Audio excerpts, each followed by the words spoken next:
Assalamualaikum warahmatullahi wabarakatuh dan selamat sejahtera kepada pensyarah yang saya sayangi, Dr. Aziah. Hari ini saya di sini ingin membentangkan pentaksiran berterusan tugasan 2 Kesatuan Berbahasa PMMB 1144. Terlebih dahulu saya memperkenalkan diri saya. Saya Nurul Izzah Balkis binti Mat daripada kelas P4 bernombor angka giliran 20242423100098.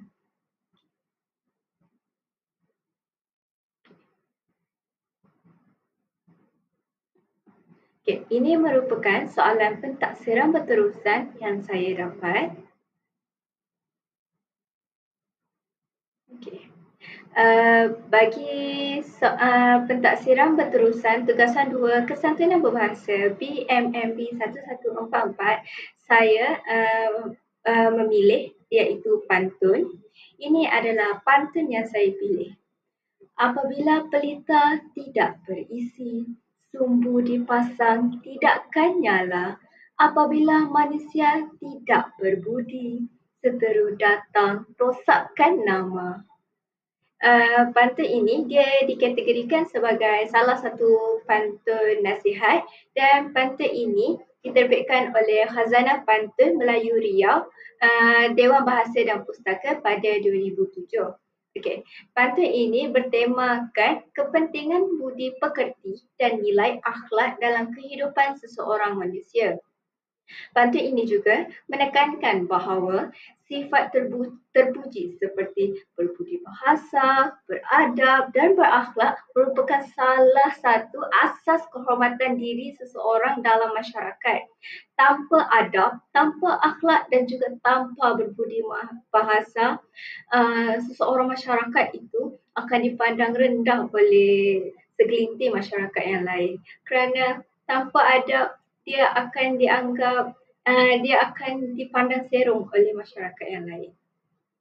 Okay. Secara ringkas, maksud pantun, serangkap pantun tadi ialah pantun ini dia menggambarkan bahawa kepribadian yang baik iaitu berbudi bahasa adalah seperti minyak kepada pelita. Tanpanya seseorang tidak akan bersinar, dihormati atau dihargai oleh orang lain.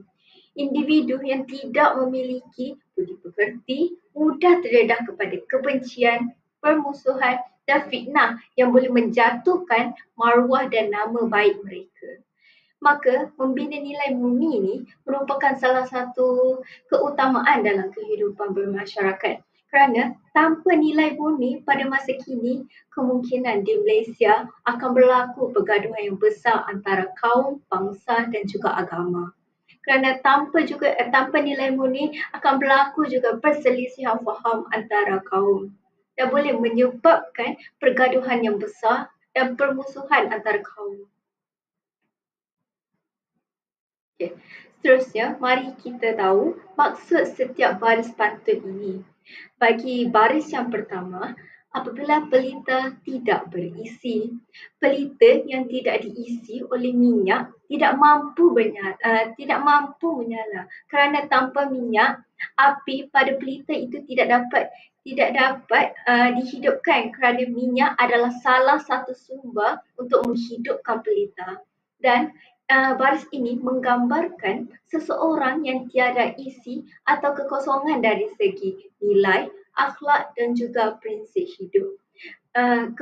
Bagi seseorang yang tiada nilai murni, tiada adab dan juga tiada akhlak, dia bagaikan pelita yang kosong kerana pelita itu tidak hidup kerana pelita itu bagaikan tidak hidup di kalangan masyarakat.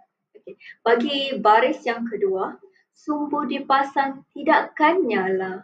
Walaupun sumbu pelita dipasang, tapi dia tidak akan menyala tanpa minyak. Kerana minyak merupakan salah satu sumber utama untuk menghidupkan pelita. Ini juga membawa maksud bahawa usaha luaran seperti rupa, pangkat dan juga harta sahaja tidak mencukupi tanpa asas dalaman iaitu akhlak dan juga budi. Tidak kiralah jika seseorang itu mempunyai rupa yang tampan, rupa yang cantik, pangkat yang tinggi dan juga harta yang kaya raya berjuta-jutaan, tapi tanpa akhlak dan budi, orang itu akan dipandang serong dan juga dipandang enteng oleh masyarakat. Kerana orang itu akan dianggap seperti sombong dan juga angkuh tanpa akhlak dan juga budi dan juga budi. Okay. Seterusnya, bagi baris maksud, baris yang ketiga, apabila manusia tidak berbudi, individu yang tidak memiliki nilai moral tidak tahu menghormati orang lain atau mementingkan diri sendiri akan sukar diterima dalam masyarakat. Jika kita seseorang yang mempunyai nilai moral dan juga berakhlak, semestinya lah kita juga mahu seseorang yang kita berbicara itu menghormati kita juga. Jika seseorang itu tidak menghormati kita, kita juga akan memandang rendah kepada seseorang itu. Kerana kita akan seperti bertanya-tanya, kenapa orang itu tidak menghormati kita sedangkan kita menghormati orang itu. Bagi baris yang terakhir, seteru datang rosakkan nama. Seteru di sini bermaksud musuh. Apabila seseorang tiada budi pekerti, mereka lebih mudah menjadi mangsa permusuhan atau fitnah. Kerana kebanyakan masyarakat tidak menyukai orang yang tiada akhlak dan juga adab. Kerana mereka ni dianggap sombong dan juga angkuh dalam kalangan masyarakat dan juga sukar untuk mengajak untuk berbicara. Okay. Reputasi orang yang tiada adab dan juga akhlak ni mudah musnah kerana tiada asas moral yang menjadi benteng kepada diri mereka. Apabila kita menghormati seseorang sebagai contoh, apabila orang yang lebih tua pada kita lalu di sebelah kita, kita boleh menunjukkan adab kita seperti mengucapkan salam ataupun bertanyakan khabar. Apa khabar pakcik? Pakcik sihat? Di situ orang tua itu akan melihat kita, akan memandang tinggi kepada kita. Wah, anak muda ini sungguh beradab. Siapakah mak ayahnya yang telah mengajar adab ini? Dari situ kita juga dapat menjaga maruah kita dan juga dapat mengharumkan juga maruah ibu dan bapa kita dari situ. Seterusnya ialah nilai dan pengajaran yang boleh kita ambil iktibar daripada pantun tadi. Okay. Dari pantun tadi terdapat nilai budi pekerti. Budi ini merupakan salah satu asas kepada kehormatan dan hubungan sosial yang sihat. Apabila kita mempunyai budi, kita dapat mewujudkan hubungan yang harmoni dengan orang lain seperti orang tua, seperti cikgu dan juga pensyarah. Jika kita mempunyai budi, orang yang lebih tua daripada kita akan memandang tinggi kepada kita. Okay. Seterusnya ialah dalam pantun itu mempunyai juga kepentingan akhlak. Akhlak yang baik dalam diri kita ni dapat menjadi perisai daripada keburukan dan permusuhan. Walaupun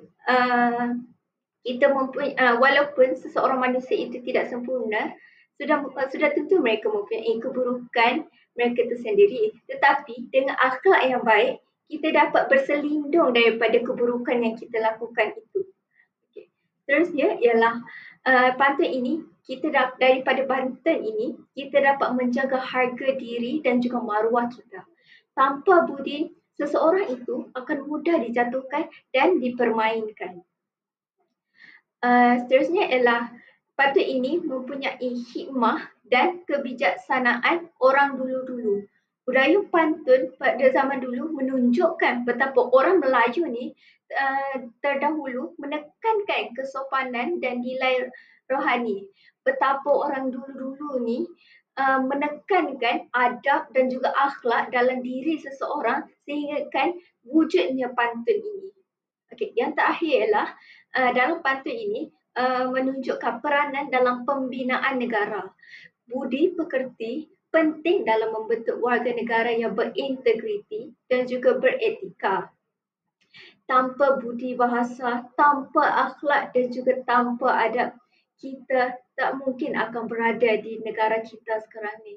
Kerana tanpa semua itu, kemungkinan negara kita akan dijajah pada masa kini kerana kita tidak mempunyai sifat yang bersatu padu antara bangsa, kaum dan juga agama. Dari nilai murni itulah kita dapat mewujudkan sifat bersatu padu antara kaum dan juga dapat mewujudkan semangat patriotik antara bangsa dan juga negara, dan dengan semangat itulah kita dapat mewujudkan juga negara yang harmoni dan saksama. Okay. Seterusnya ialah melibatkan isu kesantunan. Pada masa kini, banyak masyarakat menggunakan bahasa kesat dan juga kasar. Sekiranya orang dulu-dulu tahu kita menggunakan bahasa kesat dan kasar pada masa kini, sudah tentu mereka akan sedih. Bahasa kasar ni, dia merujuk kepada penggunaan kata-kata yang tidak sopan atau menyakitkan hati yang boleh menyinggung perasaan orang lain. Apabila kita menyinggung perasaan orang lain, ia akan merosakkan hubungan sosial seseorang itu dengan orang lain. Penggunaan bahasa sebegini dia sering berlaku dalam situasi marah ataupun dalam perbualan tidak rasmi, terutamanya dalam media sosial atau permainan dalam talian. Apabila seseorang berada dalam keadaan marah ataupun stres ataupun dalam keadaan tekanan perasaan, mereka akan berkata-kata tanpa menggunakan logik akal tanpa menggunakan otak mereka. Kerana mereka akan sebut sahaja perkataan yang kesat, perkataan yang dapat menyinggung keperasaan orang lain tanpa memikirkan perasaan seseorang itu. Asalkan hatinya berasa puas apa yang mereka katakan. Sepatutnya ia tidak boleh begitu. Ia akan membuatkan perpaduan antara kaum ni musnah. Bahasa kasar ni menggambarkan sikap yang tidak menghormati orang lain dan boleh menyebabkan perselisihan faham, ketegangan hubungan ataupun konflik sosial. Ia akan menyebabkan perselisihan faham yang besar sekiranya melibatkan isu-isu agama dan juga bangsa. Sebagai contoh yang kita boleh lihat di sini yang menggunakan bahasa kesat dan juga kasar, seorang pelajar menulis komen di media sosial. Kalau kau tak suka, kau boleh belah, bodoh. Yang menunjukkan penggunaan bahasa yang tidak sopan dan menjatuhkan maruah orang lain juga. Dari situ kita menampakkan pelajar itu tidak mempunyai adab dan juga akhlak. Dan dari situ juga pelajar itu menjatuhkan maruahnya sendiri dan pada masa yang sama pelajar itu menjatuhkan maruah ibu bapanya. Kerana apabila seseorang atau masyarakat lain melihat komen begitu, orang akan tertanya, siapakah ibu bapa yang mengajar pelajar ini? Adakah pelajar ini tidak mempunyai adab? Adakah pelajar ini tidak belajar adab di sekolah? Dari situ juga maruah guru yang pelajar itu juga akan tercemar, menyebabkan guru-guru pada masa kini orang akan tertanya, guru ini tidak mengajar adabkah kepada pelajar di sekolah? Daripada isu ini, kita dapat beberapa cara untuk mengatasi isu ini. Bagi peranan ibu bapa ni dia menjadi peranan utama sebagai model teladan bahasa sopan kepada anak-anak kerana ibu bapa ni dia meluangkan masa lebih banyak dengan anak-anak berbanding dengan orang lain. Ibu bapa dia perlulah memberikan contoh bahasa yang sopan apabila bertutur dengan anak-anak. Janganlah kita sekiranya ibu bapa janganlah menggunakan bahasa yang kasar dan juga kesat di hadapan anak-anak kerana anak-anak ni ibaratkan kain putih. Sekiranya kita menggunakan kata-kata yang kesat di hadapan mereka, maka begitulah mereka akan terbentuk apabila mereka besar nanti. Anak-anak ini dia lebih cenderung untuk meniru cara bertutur ibu bapa dalam kehidupan seharian mereka. Oleh itu, ibu bapa perlulah menggunakan kata-kata yang sopan, nada yang lembut dan elakkan ungkapan kasar dalam komunikasi seharian mereka, terutamanya apabila berada di hadapan khalayak ramai. Apabila ibu bapa menggunakan kata-kata kasar di hadapan anak itu akan anak-anak itu akan berasa malu juga apabila orang lain memandang dirinya. Dengan melihat ibu bapa menunjukkan penghormatan dalam pertuturan, anak-anak akan menjadikannya norma tingkah laku mereka. Mereka akan menjadikan sebagai salah satu yang mereka akan lakukan dalam kehidupan seharian mereka pada setiap hari. Sebagai contoh yang ibu bapa boleh buat, semasa berbual, ibu terdengar menyapa ayah dengan Assalamualaikum sayang dan berkata, terima kasih kerana tolong kemas meja. Anak yang mendengar apa yang ibu bapa mereka katakan akan menggunakan bahasa dan nada yang sama seperti ibu bapa mereka gunakan ketika berkomunikasi dengan rakan. Cara yang seterusnya ialah peranan institusi pendidikan. Institusi pendidikan boleh menerapkan pendidikan kesantunan bahasa secara berterusan dalam kurikulum dan aktiviti ko-kurikulum di sekolah. Pendidikan formal melalui mata pelajaran seperti bahasa Melayu dan juga pendidikan moral boleh menekankan kepentingan penggunaan bahasa sopan dalam pelbagai situasi komunikasi. Guru juga berperanan sebagai model bahasa yang baik dengan menggunakan bahasa sopan dalam pengajaran dan interaksi harian bersama murid. Selain ibu bapa, guru merupakan orang yang kedua meluangkan masa terbanyak dengan anak-anak. Dari situ juga kadang-kala pelajar melihat guru sebagai model bahasa yang baik kepada diri mereka. Kadang-kala juga apabila guru melakukan sesuatu perkara yang baik, kadang-kala ada juga pelajar mengikut perkara tersebut dalam kehidupan seharian mereka.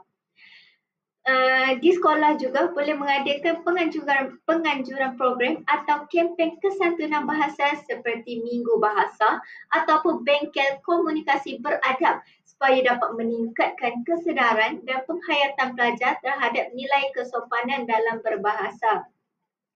Dari program dan kempen ini, pelajar dapat menerapkan kesantunan berbahasa dalam kehidupan seharian mereka dengan rakan-rakan mereka, dengan guru, dengan ibu bapa, dengan keluarga mereka dan dengan masyarakat yang lain juga.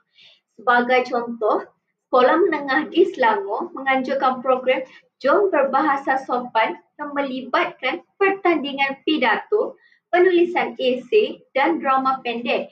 Hal ini memberikan penekanan terhadap penggunaan bahasa yang santun dan menghormati audiens. Seterusnya ialah peranan kerajaan.